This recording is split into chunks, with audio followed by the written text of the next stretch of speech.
Me, Anastasia. I've indulged you up until now, but don't take my indulgence for tolerance. I won't have insubordination of any type. You were on his hit list.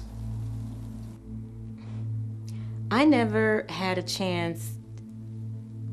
You know what? Never mind. I apologize. Apology accepted. Now let's move on. What can you tell me about this hit I supposedly executed on Lord S? Butterfly and I both checked out the eyewitness accounts, and everyone saw the white Jaguar. But the older lady that lives at the end of Lord S's block, Mrs. Noden. right, Mrs. Noden, she actually wrote down the license number. It's registered to a corporation in Seattle, Washington. And of course we found out that corporation is part of a holding company. Right, and we cross-referenced the holding company with some of the properties and businesses in the Western Hemisphere. We matched the properties against a list known to be owned by network and non-network members. So as it turns out, our informants seem to be correct. The Jaguar does belong to the Fudicelli family. But that's too obvious. Doesn't quite fit. Not to mention how easily it was tracked. It's almost as if they meant for you to find it.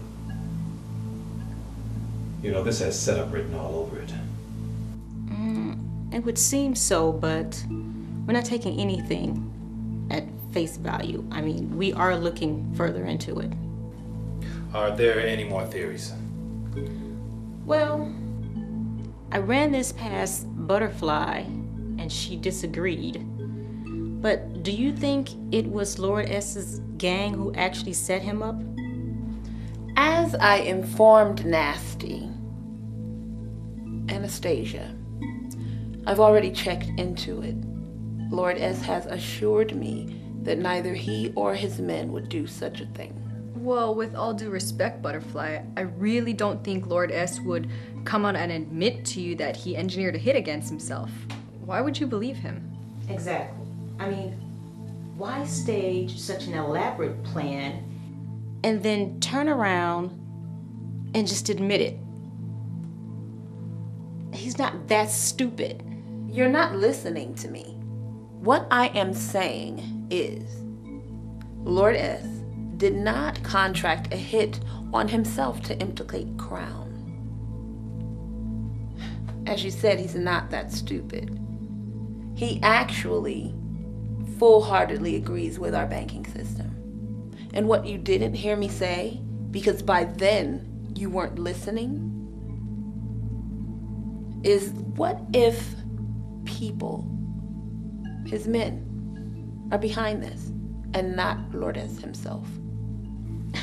And again, what sense does that make?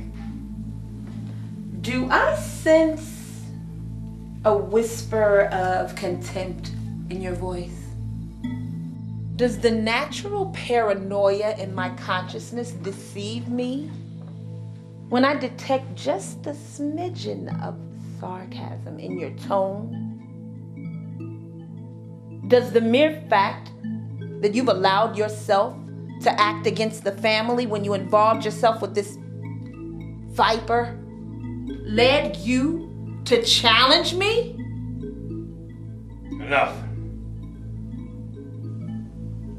Both of you, sit.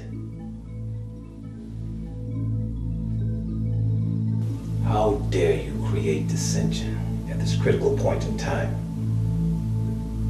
What immoral code of ethics and misconstrued logic makes you think that I would even tolerate conflict within the inner ranks of my organization?